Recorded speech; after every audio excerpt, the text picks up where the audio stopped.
My name is Debra, and I currently live in Northtown, New Hampshire. I've called Massachusetts my home for 31 of 42 years. My business is based in Chelmsford, Mass. And so I have a lot of reason to be here. My employees all live here. I come here every day that I work. I don't like the term gun rights. Guns don't have rights. People do. So I'm for people's rights, like the right to life. I personally live my life according to the non-aggression principle, and I agree, we need to stop gun violence. I'm also a mom, and I'm demanding action. You see, I lost a brother due to a firearm accident, and I have experienced the pain of losing my own child. So I hold my life and my son's life very precious. Several years ago, when my son was almost 3, and my husband was traveling for work, we had spent the day and early evening at a friend's house. My son and I arrived home to a beautiful sight. Picture perfect. 4 inches of fresh snow just a few days before Christmas. But my joy turned rapidly to trepidation when I realized that my front door was wide open and all my lights had been turned on. Someone had gained entry to my home.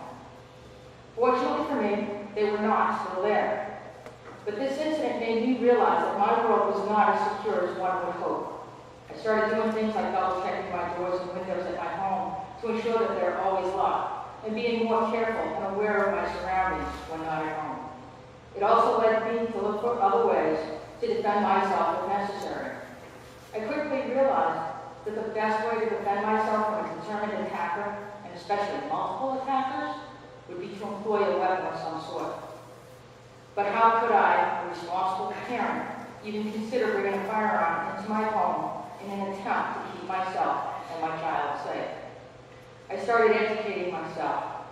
Eventually, my husband and I learned how to safely and properly handle firearms, and we've taught these skills to our son. We became legal gun owners. I now carry a gun for self-defense whenever and wherever it is legal for me to do so. Passing more restrictions on the number of bullets I am allowed to have in my gun or the number of magazines I am allowed to have is putting my life and the life of my child in danger. Why would anyone wish to reduce my ability to defend myself and to protect my remaining child? Why? We are told these laws have been proposed in an effort to end gun violence. However, these laws will not meet that objective. To pretend that they will is outright lying. So I'm here to demand a few things. First and foremost, honesty. Let's be honest about what these restrictions will really do to combat gun violence. Nothing. This is not just my opinion. Statistics bear it out. Detroit, Chicago, Camden, and D.C. all lead the way in the highest rates of violence and the strictest gun laws. The rest of the statistics is well bear it out. And as far as the cost-benefit analysis, where did that gentleman go? Did he fail to factor in, by the FBI's estimation, the 2.5 to 3 million times per year that a gun owner prevents himself or another from becoming the victim of a crime? Obviously, legal gun ownership prevents more crime than any law ever could. Legal gun ownership saves more lives every year than criminals take. I demand focus. Focus on the criminal element, not on the law bargaining. We are not the problem. I further demand that those who attempt to paint law-abiding gun owners with the same brush as criminals stop. We are not the problem. We are not responsible for crimes committed by others. Attacking our rights in response to criminal action is unjust. Legal gun owners have been asked if they feel any guilt for the tragedy in Newtown and other places.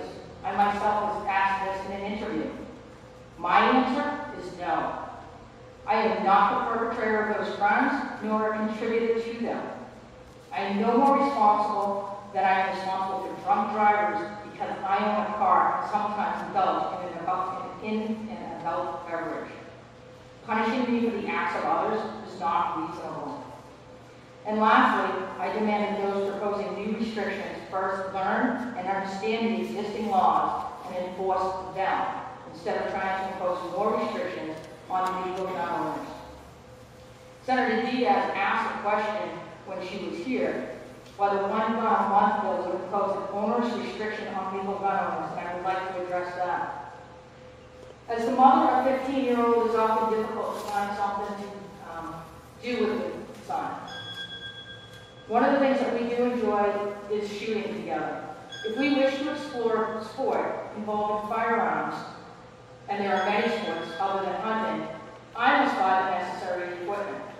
Some sports, like three-gun competitions, oddly enough, require 3 different firearms and the magazines. This would mean for the 2 of us, we would need to have 6 firearms plus spare magazines. The one gun a month bill could cause us to spend more than a year to obtain all the necessary equipment, guns, magazines, and spare parts, as they are restricted under this one gun per month bill. Thank you. And let me add, as the Vice President of Harvard Sportsman's Club, you are all invited. I will be more than happy to escort you. And the address is 250 Littleton Road, Middleton County Road, Harvard, Mass. And it's a wonderful facility.